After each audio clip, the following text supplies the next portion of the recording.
Senhor presidente, senhores senadores, senhoras senadoras, aqueles que nos veem pela TV Senado em Arapiraca, pelas redes sociais, pelos meios de comunicação dessa casa.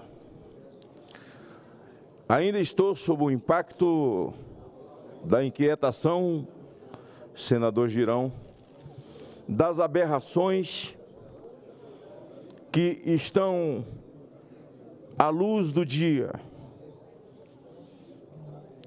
afloradas, onde a competência do Legislativo tem sido atacada todos os dias. E quando a gente olha para a competência do Legislativo, que está sob ataque já faz um tempo, vi o senador Aziz um dia aqui muito indignado, senador Pacheco. E ele dizia, pô, senador que fala mal dessa casa tem que ir para a comissão de ética. Quer falar mal dessa casa, vai embora, deixa a casa e tal. Eu entendo que ele estava nervoso. Não sou eu que falo mal da casa. Quem fala mal da casa é o povo, que paga. Essa casa é mantida pelo suor dos brasileiros, que está na iminência de pagar muito mais agora, com essa anomalia que está sendo proposta, que é a chamada reforma tributária. Mas, senadora Damares, o tema que nesse momento me deixa inquieto, além de tantos outros que roubam a competência dessa casa, o tema das drogas, onde eu milito de vida, não é discurso, é a minha respiração, é onde eu vivo, é onde eu comecei com os colchonetes. Eu aviso a esses anos todos, de maneira preventiva, senador Pacheco, que um dia chegaremos ao ponto que nós estamos. Eu não gosto de ler discurso. Não gosto de ler discurso, porque minha mãe, dona Dadá, dizia o seguinte, meu filho, tudo que começa por aqui, não vem para aqui. Mas o que começa aqui, acaba parando aqui. Mas hoje eu quero ler esse. Sobre separação de poderes. A separação dos poderes constitui pedra angular do constitucionalismo. De fato, na Declaração dos Direitos Humanos do Cidadão de 1789, os revolucionários franceses assentaram a seguinte colocação na separação dos poderes. Não há Constituição, artigo 16. A repartição das tarefas estatal não se justifica apenas como forma de evitar a concentração de poder, mas também como mecanismo de especialização funcional. As ações estatais de combate às drogas ilícitas incluem prestações normativas e materiais, entre as quais criminalização de condutas, a perseguição penal, campanhas de conscientização e assistência à saúde, a saúde de dependentes químicos. Todas elas se revestem de uma complexidade que não se prende à mera análise da legislação. Desenvolver políticas de saúde, educação, segurança pública requer expertise técnica e demanda escolhas políticas de alocação de recursos escassos. Análise da constitucionalidade de leis, constituintes prerrogativas próprias de uma Corte Constitucional e, além disso, porém implica imiscuir-se da tarefa em que o Constituinte atribui a demais poderes.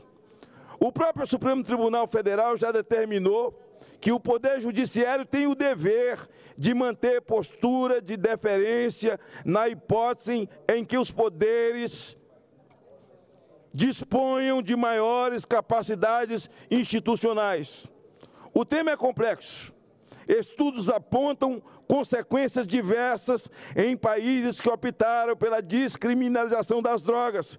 Em alguns casos, a criminalização sofreu pequena redução, e em outros houve o aumento do consumo. E quando a gente fala em aumento do consumo, há o aumento da violência em todas as áreas. Não nos esqueçamos que o advento ocorrido lá em Santa Catarina tem uma relação direta com as drogas e o assassinato das nossas crianças.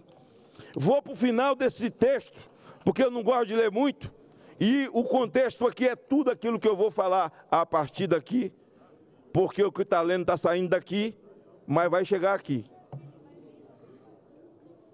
Negar que a Constituição confira ao Poder Legislativo a função de debatedor, a opção de política criminal não tocante ao tráfico de drogas, recusando o papel dos legisladores como representantes da vontade popular, contribui para o definhamento da própria democracia e com a fragilidade da ordem democrática não podemos compactuar. Esse texto não é meu, não. Assinado Rodrigo Pacheco.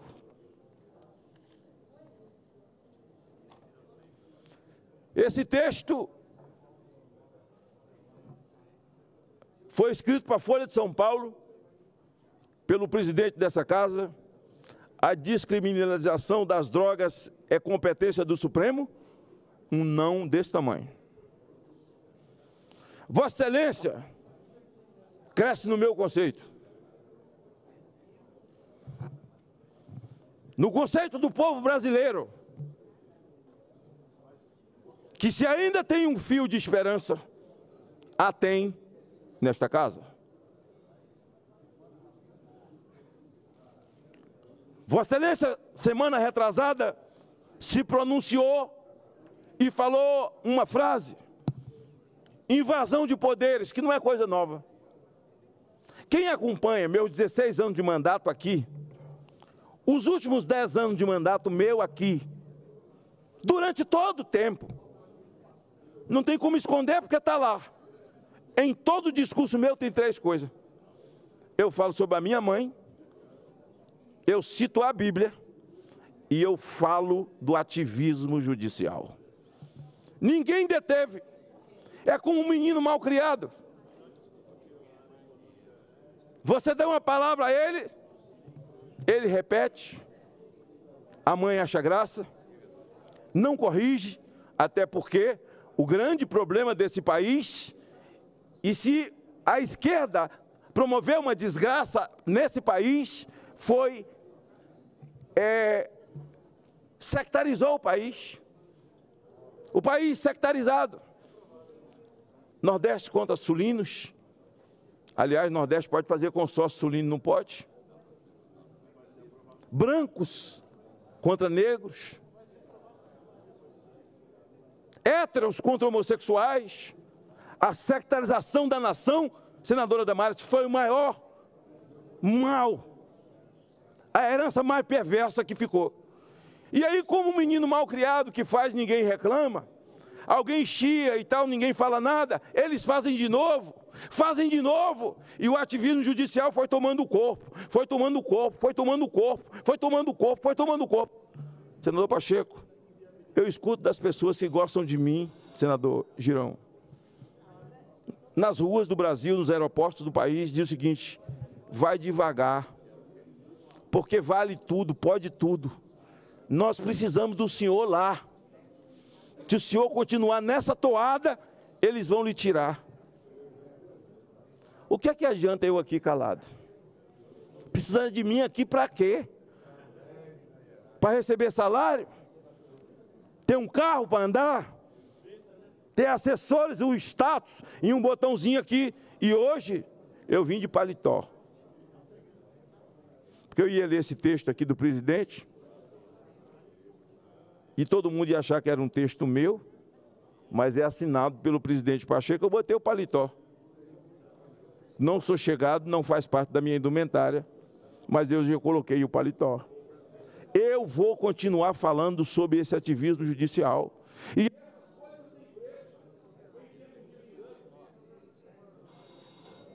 vixe, já foi 3 minutos já?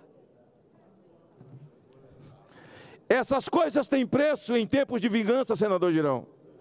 Eu me lembro, quando nós estamos vivendo dias de vingança, uma vingança em cima de Bolsonaro, do nada, em cima do Moro, e tem até um palavrão para o Moro, enquanto não Dallagnol, enquanto eu não fizer isso com eles e tal. Mas eu me lembro de uma vingança que veio à minha mente. Ele dizia que ia destruir Arthur Vigílio, ia destruir Tasso Gereissati e ia destruir Mão Santa. E os 3 realmente sofreram uma perseguição implacável e não se reelegeram. E essa implacável perseguição, hoje você tem que medir o que fala. A palavra que você fala, normalmente você tem que medir, senador presidente. Porque pode ser mal interpretado e amanhã um dos puxadinhos entra na justiça contra você e isso vira verdade. Mas a nossa luta, essa casa precisa legislar sobre as drogas. Porque senão, senador Pacheco, teremos que construir um texto e votarmos aqui, autorizando ou obrigando o usuário a andar com uma balança no bolso. Ou o policial andar com uma balança no bolso. Além de bafômetro, também uma balança. Todo e qualquer policial, mesmo a paisano, ou obrigar o drogado, o usuário, a andar com a balança, para que, se for abordado, ele mesmo fazer o peso na frente da polícia. Há tanta coisa nesse entorno, a moldura desse quadro, ela é tão horrorosa que chega a ser patética. Chega a ser patética. Mas essa casa passou a discutir a matéria, por iniciativa de Vossa Excelência, um pedido dessa casa, Vossa Excelência fez uma grande audiência pública. E eu me dirijo a Vossa Excelência em nome de milhões de brasileiros, mais de 90% que são majoritariamente cristãos. E eu me dirijo a Vossa Excelência sentado hoje, né, no plenário, com essa beldade, sentado ali como presidente, porque é filho de uma grande mulher, a minha colega Ceci, que foi assassinada por um covarde para assumir a vaga dela na Câmara Federal, que o que Vossa Excelência fez é preciso continuar fazendo. Há que se reagir diante de todo esse ativismo judicial, ainda que o preço seja alto, porque eu sei que não é o país que eu quero para minhas netas e não é o país que Vossa Excelência quer para os seus filhos. Então, em nome desse país de mais de 90%, majoritariamente cristão, e que quer um país de gente lúcida, eu quero ver, porque eles vão ter que fazer uma lei obrigando ao sujeito contratar um piloto de avião que seja fumador de maconha. Não pode dispensar ele. Ao motorista de táxi que seja maconheiro. A um ordenador de despesa. Não pode dispensar ele, é um gerente de loja. Eles vão ter que obrigar a manter o cara maconheiro, porque ele fuma maconha e agora ele pode fazer isso de forma livre. Vamos ter que criar uma série de leis, senadora Damares. Senador Jorge Seife. Por conta de uma tomada de atitude, e na nossa América Latina, quem legalizou com o dinheiro de Jorge Soros, porque é esse marginal bilionário que vira o mundo de cabeça para baixo, sustentando essas maluquices da esquerda, em que o Brasil, agora, nesse momento em que tem um governo de esquerda, infelizmente, não saiu de lá, mas é o poder judiciário que tenta legislar e legalizar, ainda tendo uma palavra infeliz de um dos ministros. Aliás, o voto de um dos ministros, eu não posso nem falar o nome dele, senão ele me processa de novo, e eu não tenho medo de processo, mas ele processa de novo. Mas o voto dele, ele disse que o cidadão pode chegar em casa, tomar seu banho, tomar seu porre, dormir de porre. Por que ele não pode chegar em casa, tomar seu banho e fumar um baseado? É apologia às drogas. Apologia às drogas é crime, ministro. Aí o outro dá o voto e diz que a nossa droga é de má qualidade. Senador, à parte. Senhor presidente, eu encerro agradecendo a parte do senador presidente dessa casa, Rodrigo Pacheco, e parabenizá-lo. Essa casa, de fato, há muito necessitava de assumir a sua cadeira, assumir o seu lugar, o trono que a Constituição lhe deu. E a mim alegra muito o fato de ver esse momento. de perceber, de estar presente, de ser parte desse momento. A colocação que Vossa Excelência faz, que só depois de 35 anos se percebe isso. Hoje eu vi alguém fazendo um elogio a Ulisses sobre a grandeza da Constituição que eles nem votaram e nem assinaram. Só depois de 35 anos. E Vossa Excelência faz um reparo, e aí um reparo jurídico, com conteúdo, não tão somente movido pelo emocional, que é a maneira como eu me expresso. Eu sou um homem absolutamente emocional, mas Vossa Excelência fala de técnica jurídica e com conhecimento e conteúdo jurídico, e faz uma escala de tempo para mostrar que tem estudado o assunto. Não tomou posição por tomar, por ser pressionado, mas por conhecer o assunto e por ser pai. Porque tenho certeza que não é o Brasil que Vossa Excelência quer. E Vossa Excelência, quando faz referência de todas as matizes, de todas as confissões partidárias, é independente, mostra o retrato do Brasil, que mais de 70% não quer, veja aí, o ídolo de ontem, senadora Leila. Vossa Excelência, que já foi minha ídola no vôlei, agora aqui no parlamento, né? Emanuel ainda continua meu ídolo, porque ninguém tomou a medalha de ouro dele, né? Então ele continua sozinho ali. Nesse momento em que vive essa nação, eu gosto muito de vôlei, né? Fui elogiar, até dei uma quebra no meu raciocínio, naquilo que eu ia fazer aqui, o meu fechamento, né?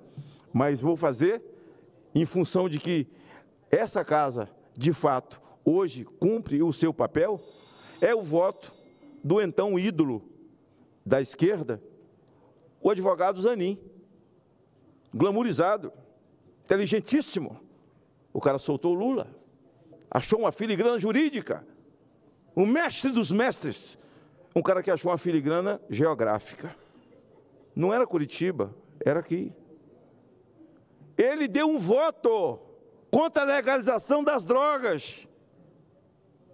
Pronto. Está nas redes sociais apanhando, assim como eu nunca vi na minha vida. Poucos eu vi apanhando como ele está apanhando, porque a maconharada endoidou. Só que, de contraponto aí, que disse o presidente do Senado, é o retrato da sociedade, tem 70% apoiando ele. Inclusive eu gravei um vídeo e postei sobre o voto dele. E olha que eu votei contra, discursei contra, sabatinei ele duramente, como sempre fiz, cumprindo o meu papel, mas tenho dignidade para reconhecer. O voto dele não foi um voto para mim. Ele tem filhos pequenos. Ele votou pensando no país que ele quer para os filhos, independente de ter sido advogado do Lula. E eu espero que no marco temporal nós tenhamos ele votando da mesma forma que o Brasil entende que nós não podemos virar uma reserva e o país, como país, ficar do tamanho de Sergipe.